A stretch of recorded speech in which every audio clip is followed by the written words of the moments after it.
Hello. One of the things that is busy in the mind of journalists and analysts these days is the developments in the Middle East.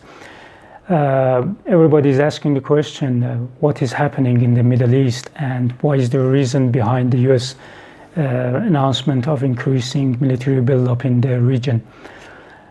We can look at the issue from different perspectives. One perspective is that US military presence in the Persian Gulf region is nothing new. US military forces, aircraft carriers, warships have been around in the region in the past, in 1980s, 1990s. It doesn't necessarily mean that a war is looming or something serious is going to happen. It doesn't necessarily mean that Washington is going to wage a war on Iran.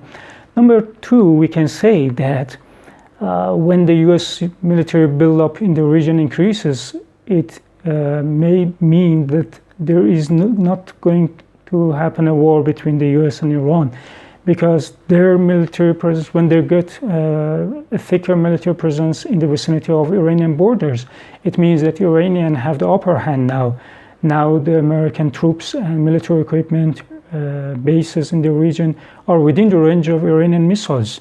So it gives the Iranian the better chance to have a better second strike or retaliatory strikes.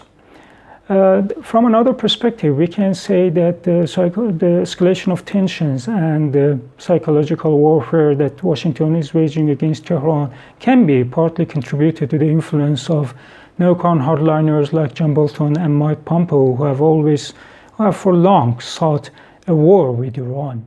From another perspective, we can say that there are different interest groups, anti-Iran interest groups in the company of the US President Donald Trump.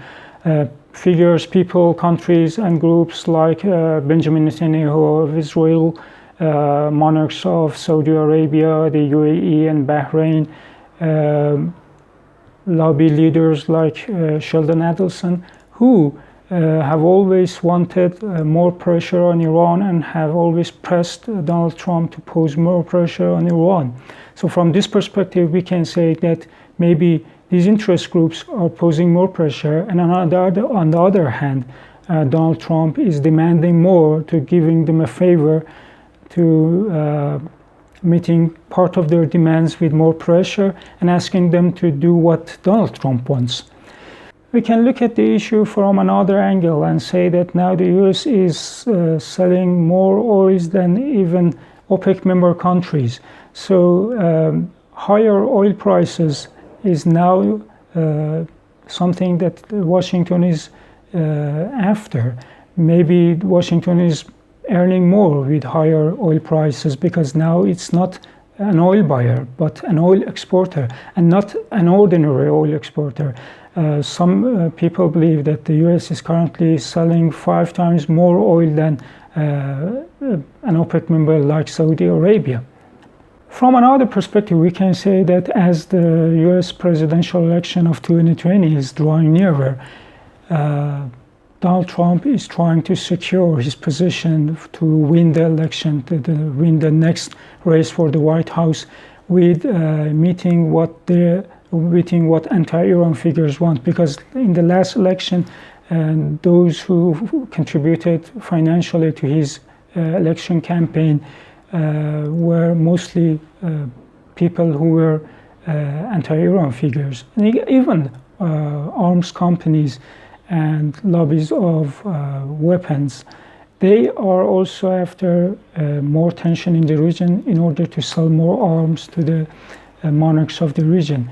Another thing is that even financially speaking, or as from the perspective of business, the US will earn more with increased tensions and escalated tensions in the region, because the monarchs of the region are ruling their countries undemocratically.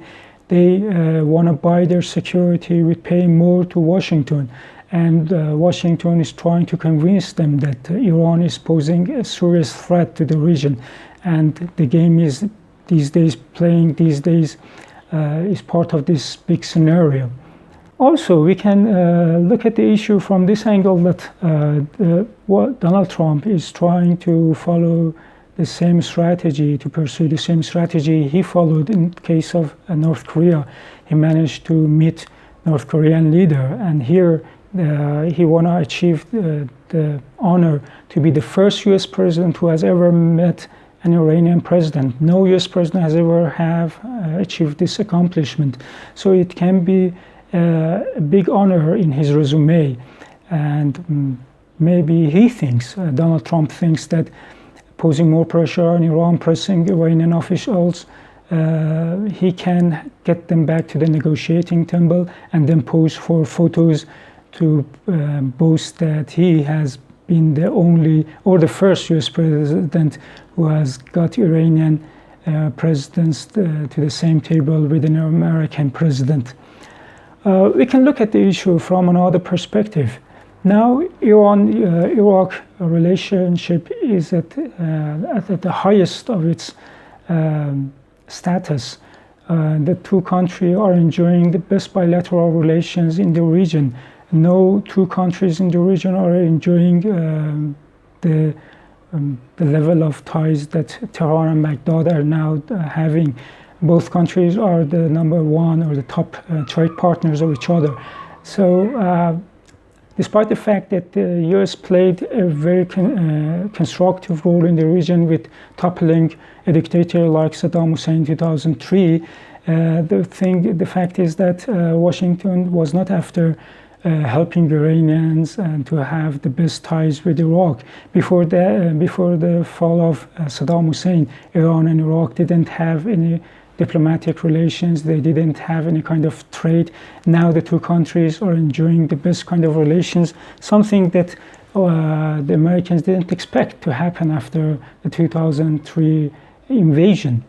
The other thing that we can consider seeing the developments in the region is that now Iran, Iraq, and Syria are forging a very strong trilateral alliance, and their partnership is getting more serious as the three countries have announced they are after establishing a joint trilateral bank. They are going to have to join their rail networks in order to connect the Persian Gulf to the Mediterranean Sea. So these things are things that are worrying Washington, and building up more military presence in the western borders of Iraq. The U.S. is after posing more pressure to make a strong obstacle ahead of the way between the three countries to have a better relationship or even have a very strategic trilateral partnership. These were 9 perspectives that we looked at the current U.S. military announcement of increasing military buildup in the region. Next time we may have a different story. Thank you. Bye.